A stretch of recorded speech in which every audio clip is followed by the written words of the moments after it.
Hello मेरे प्यारे बच्चों, मेरे क्यूटीज, मेरे क्यूट लिटिल बिडूज। So the thing is that as promised 14 chapters के 14 केस बेस्ड स्टडी क्वेश्चंस का मैंने प्रॉमिस करा था कि most important case based studies questions कराऊंगे जो बोर्ड्स लेवल के होंगे, जिनमें से आपके 3 बोर्ड्स में पक्का अटकेंगे। जिसमें से एक चैप्टर का वीडियो आपका आ चुका है, जिसका एक केस बेस्ड स्टडी आ चुका है। हम लाए आज सेकंड, जो कि है एप्लीकेशंस ऑफ ट्रिग्नोमेट्री पे, क्योंकि ट्रिग्नोमेट्री का देखो केस बेस्ड स्टडी क्वेश्चंस होते कौन से, एप्लीकेशन बेस्ड है। तो एप्लीकेशंस ऑफ ट्रिग्नोमेट्री का एक केस बेस्ड स्टडी क्वेश्चन सबसे ज्यादा इंपॉर्टेंट होता है, उनमें सबसे ज्यादा बनते भी हैं। तो उसमें से एक वेरी वेरी इंपॉर्टेंट, जिसको लेकर मैं थोड़ी सी इंट्यूटिव हूँ और मुझे लगता है कि इस साल 2026 में ही अटकेगा। तो सबसे पहले अपन इस क्वेश्चन को देखते हैं। पहले क्वेश्चन रीड करते समझते हैं कि भाई क्वेश्चन बोलत का है।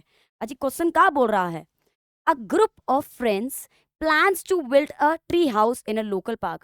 हम जब बचपन में होते थे तो हम लोग क्या करते थे, हम ऐसे ना वो घर बनाते थे, कभी मिट्टी का घर या कभी ऐसे अपना घर बना लेते थे छत पे जाके या कहीं पे, फिर छोटे छोटे घर में जाके बैठ जाते थे। तो ऐसे इन बच्चों ने भी मिलकर क्या सोचा कि हम एक ट्री हाउस बनाते हैं, ठीक है, पार्क के पास में।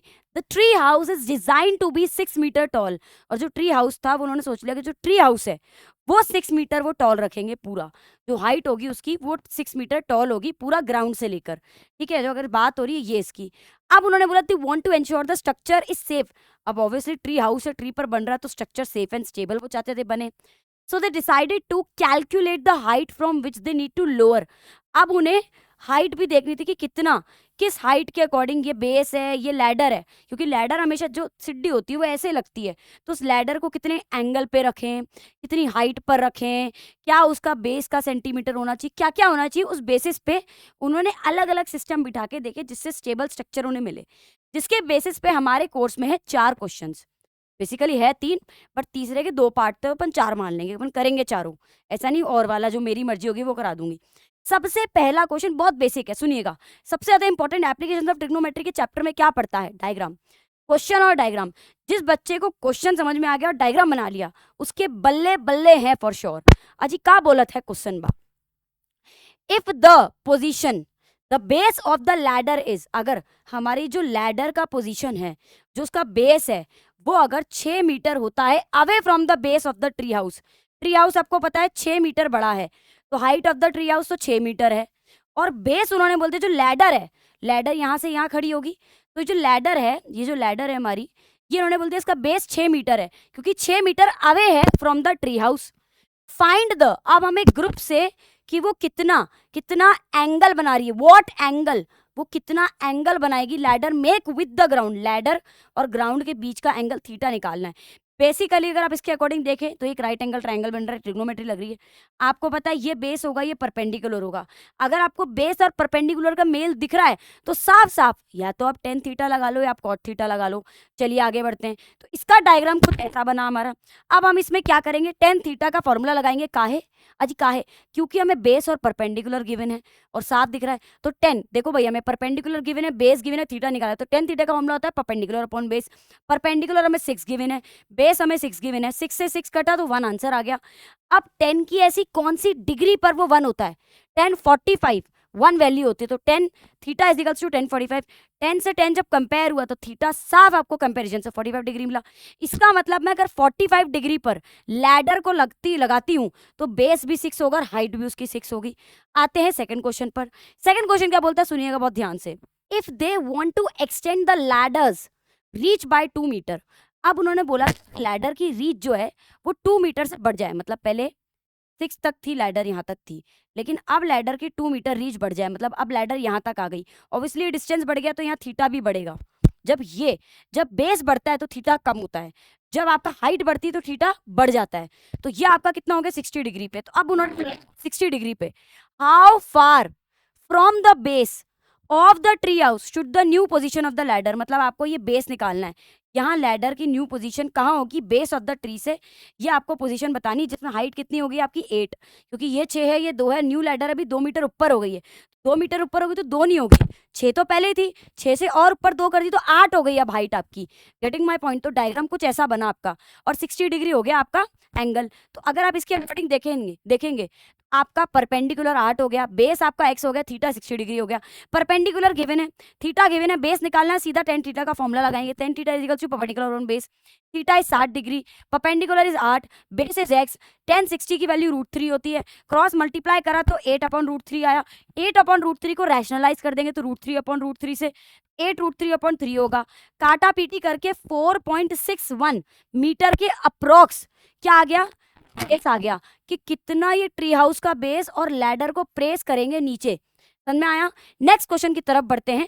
Next question is the third question which is in the parts as in options में दिया है, आपको उन दोनों में से जो भी आया आप वो कर लीजिएगा, अपन दोनों करेंगे, अपन तो दोनों ही करेंगे यहाँ पे सीखने के लिए। सबसे पहला पार्ट सुनिएगा, इफ द ट्री हाउस, ये बहुत अच्छा क्वेश्चन है, इसको बहुत ढंग से समझिएगा, थोड़ा सा कंसेप्ट डिफरेंट है, ठीक है। If the tree house has a roof, अब रूफ है, ट्री हाउस की जो रूफ है, मतलब जो सबसे ऊपर वाला पार्ट है, एट एन एंगल ऑफ, जो रूफ है उसका जो स्लांटिंग एंगल है वो 30 डिग्री अगर आता है, what will be the height of the roof, तो रूफ की हाइट कितनी होगी। ऑब्वियसली एक चीज बताओ, ये रहा ट्री हाउस, यहाँ पर ये ट्री हाउस है, सुनना, और रूफ यहाँ पर है, तो ऑब्वियसली यहाँ 6 भी तो हाइट चली रही है ना। आपको क्या करना पड़ेगा, पहले आप क्या करेंगे, इसको बेस 6 मान के, क्योंकि यहाँ पे भी बेस आपका 6 था, बेस 6 पे ही बना रहे थे वो, आपको पता है, इसको मान के आप इसकी हाइट निकाल लेंगे, h निकाल लेंगे। सुनिएगा जरा ध्यान से, ये h में ये हाइट जुड़ेगी, क्यों, क्योंकि उन्होंने क्या बोला है, आपको ट्री हाउस के जो रूफ है उसकी हाइट बतानी है बिल्कुल ग्राउंड से, बिल्कुल ग्राउंड से। तो डायग्राम में सबसे पहले आप 30 डिग्री थीटा, और ये आपका कितना हो जाएगा, ये आपका बेस हो गया, हाइट हो गई, तो सीधा आपको tan थीटा के फॉर्मूले से थीटा आ गया, परपेंडिकुलर है, बेस है, आपका क्या निकल जाएगा, हाइट निकल जाएगी, विच इज ये तो यहाँ तक तो ट्री हाउस बना हुआ है, अभी यहाँ पे ट्री हाउस का और ये ट्री हाउस की रूफ है, तो ये भी तो हाइट इंक्लूड होगी जो ट्री हाउस तक की थी ग्राउंड से, तो 6 + h होगी आपकी हाइट, 6 + h होगी, तो 6 + h दैट इज h आपका 2√3 निकला। 2√3 कैसे निकला भाई, आपने 130 लगाया तो 1/√3 आया, क्रॉस मल्टीप्लाई करके आपने रैशनलाइज करा तो 2√3 आया। इस 2√3 को मैं 6 वाले में ऐड कर दूंगी, इस 6 में ऐड करूंगी तो h + 2√3 होगा। This is why, because this is not just the height of the roof, this is the height of the roof from the ground. Ground से हाइट है, अगर हाइट ऑफ द रूफ देखेंगे तो ये from the tree house है h, तो लेकिन from the ground 6 + h है, ये कितनी हो जाएगी 9.46 metre approximately. Last question is quite easy, simple question है, आप आराम से कर पाएंगे, इसको समझिएगा।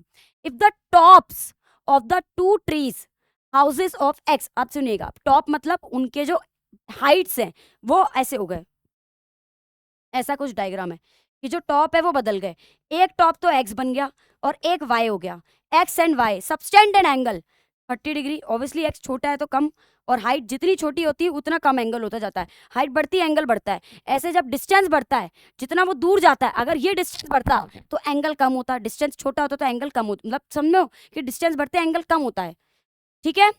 और ये हो जाएगा आपका 60 डिग्री। तो आपको ये बोल दिया अब इनका आपको रेशियो निकालना है, इसको आप के मान लो, भैया आप बेस को के मान लो, आपको रेशियो तो निकालना है, सिंपल निकल जाएगा।